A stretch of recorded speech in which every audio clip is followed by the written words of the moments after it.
जवाब भी मिल जाता। तस्लीम रहमानी जी, मुझे ये बताइए कि आज तो आपका भ्रम दूर हो गया ना, क्योंकि एनपीआर में कोई कागजात नहीं माना जाएगा, कोई कागजात आपको मजबूरी में नहीं देना होगा, ये राज्यसभा में आज गृह मंत्री ने साफ कर दिया। भ्रम खत्म हो गया या कुछ भ्रम बाकी है आपका भी? दीदी एक शेर सुन लीजिए, बड़ा अच्छा शेर है, पसंद आएगा आपको। 100 खुलूस बातों में, सब करम ख्यालों में, बस जरा वफा कम है शहर के ग़िज़ालों में। ये जो मैनुअल आ चुका है एनपीआर का, ये उसमें भी लिखा है कि कोई भी कागज मांगा नहीं जाएगा। जो अफसर घर आएगा वो कोई कागज नहीं मांगेगा, तो फिर क्या 10 सवाल है, सवाल पूछेगा, अपने आप से टिक करेगा। तकलीफ वो है जिसके तरफ कपिल सिब्बल ने और गुलाम नबी आज़ाद ने इशारा किया।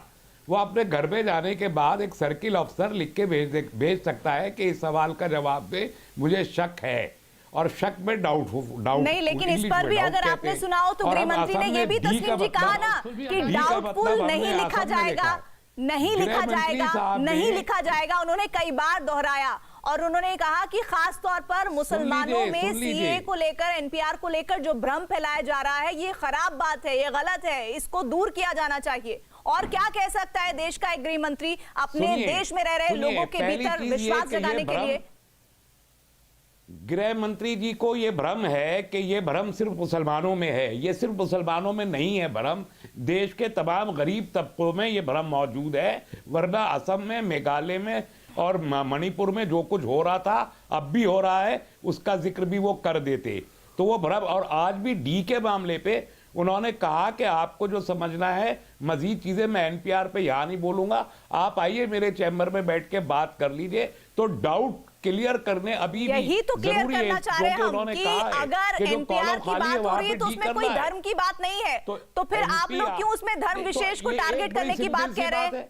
प्रीति जी, नहीं, धर्म विशेष का तो आप टारगेट करती है। मैं तो कह रहा हूं कि धर्म विशेष का इशू नहीं है, सबका। ये तो आपका इशू है कि आप इसे धर्म विशेष के साथ जोड़ना चाहती हैं। ये मुसलमानों का इशू नहीं है। कौन लोग ये भ्रम फैला रहे हैं कि मुसलमानों को डरना चाहिए, एनपीआर से डरना चाहिए, सीए से डरना चाहिए? एनपीआर मुसलमान नहीं, देश डर रहा है। आप फिर मुसलमान कह रही हैं, मैं कह रहा हूं मुसलमान नहीं, देश का इशू है, देश के लोग डर रहे हैं। और आप डाउटफुल बनाना चाहते हैं लोगों को।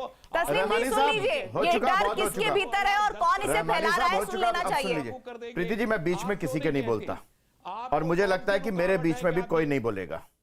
ये जो कपिल हुसैन और ताहिर मिश्रा की बात कर रहे थे, मैं सैयद असीम वकार, मैं आपको बता दूं, कन्हैया कुमार, उमर खालिद, दोनों पे केस लगा है। और मैं सैयद असीम वकार को जवाब नहीं दे सकता क्योंकि मुझे मालूम है कि वो जानते हुए भी नहीं जानते। मैं देश आपके दर्शकों के सामने रख रहा हूं क्योंकि उनके मन में जो सवाल अगर सैयद असीम वकार के वक्तव्य के बाद उठे तो उनके सामने आना चाहिए। मैं बिल्कुल साफ स्पष्ट कर देना चाहता हूं कि वो जितना मर्जी भड़का लें, जितना मर्जी कर लें, इस देश के संस्कृति में, इस देश के रिवाज में यह बात नहीं है।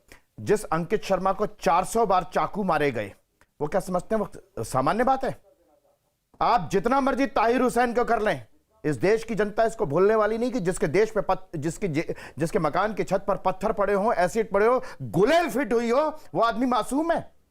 इस देश की जनता को आप बेवकूफ समझते हैं। और मैं बड़ी साफ सी बात बता दूं कि अगर इस देश में यह कहना कि अगर ये जाफराबाद का मेट्रो स्टेशन खाली नहीं कराया गया तो हम खाली कराएंगे, ये अगर हेट स्पीच है तो आप ये बताइए कि हेट स्पीच ये है कि आकर के बैठ जाइए जाफराबाद के स्टेशन पर। रोकना, सड़क पर बुलाना हेट स्पीच नहीं है, लेकिन सड़क को खाली करवाना हेट स्पीच है। इस देश की जो रिवायत है उसमें मैं रहमानी साहब सुन लो, अरे पीएफआई के पैसों से पलने वाले सुन लो, मैं आपके बीच में नहीं बोला था। ये शेरो शायरी मुशायरा करना कहीं और जाकर के बता भी दिया तस्लीम Rahmani at the rate of 149, मगर आप नाम नहीं लेंगे। अमित शाह जी ने नाम नहीं लिया, बीच में आपके नहीं बोला था और मैं बोलने देना चाहता हूं। कल लोकसभा में भी नहीं बोले, आज राज्यसभा में भी एक दफा तक कहते, 149 जाकर के लोकतंत्र में ठाकुर का उस बटन दबाने के जितने आपके नाम पर बटन दबे उसके आधार पर बात करो। ये होता है लोकतंत्र और ये है इस देश का संविधान। एक दफा कहते ये है इस देश का संविधान, पार्लियामेंट में उनके देश का संविधान ये है, कहते गलत थे, इस देश का संविधान ये है। और उन्होंने बिल्कुल साफ कहा देश के गृह मंत्री ने नहीं है देश की, लिखा जाएगा, देश इसे ऐसा भी याद बिल्कुल रखेगा, नहीं होगा, देश नहीं भूलेगा, जैसा कि भ्रम आप है। यकीन रखिए। लेकिन तस्लीम अहमद रहमानी जिस पीएफआई के फंड पर, जिस पीएफआई के पैसे पर 149 वोट लेकर के आए अपनी कॉन्स्टिट्यूएंसी नहीं में, भूलेगा उस देश, आप 149 याद वोट रखिए, के और आधार देश ने पर बताया, इस देश दिल्ली में को आप उसी वक्त दंगा वोट नहीं का फैला मौका सकते, मिला, उसी वक्त ना बता दिया आपको दिल्ली इजाजत ने। होगी, मैं क्या बता इन दूं बयानों आपको। को नहीं ये मैं बर्दाश्त बता दूं करेंगे, आपको। लेकिन आपकी सरकार ने अपना हरकतों काम पर नहीं भी किया। नजर होगी। सरकार ने ऐसा नहीं सेलेक्टिविज्म है, का सबूत दिया है, जहां से यही जिसके सरकार का पास मसला पैसा आया है, है, और इसी से उस सरकार पैसे की के दम शिकायत पर है। इस देश में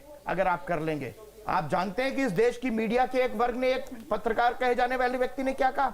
नहीं बोले सैयद असीम वकार, कपिल हुसैन तो बोल गए नहीं, रखिए कि ना, शाहरुख ये आपका काम है, खान सरकार का जिसके काम हाथ में है, पिस्तौल जिम्मेदारी थी, है। को यहाँ पर उसको रोक रही हूँ। अनुराग बताया मैं यहाँ गया। पर अभी और वही सुनिए, मैं आप दोनों को रोक रही हूँ। जनरल शोएब जामई के पास नहीं आ पाई हूँ और शेष जी आपके पास भी नहीं आ पाई हूँ, लेकिन एक देश के गृह मंत्री कैसे किसी कानून को लेकर बड़ी साफगोई से अपनी बात रखते हैं, लेकिन फिर भी भ्रम क्यों बरकरार है, ये बहुत अहम हो जाता है। एक ब्रेक के बाद इसी पर डिबेट को आगे ले जाएंगे।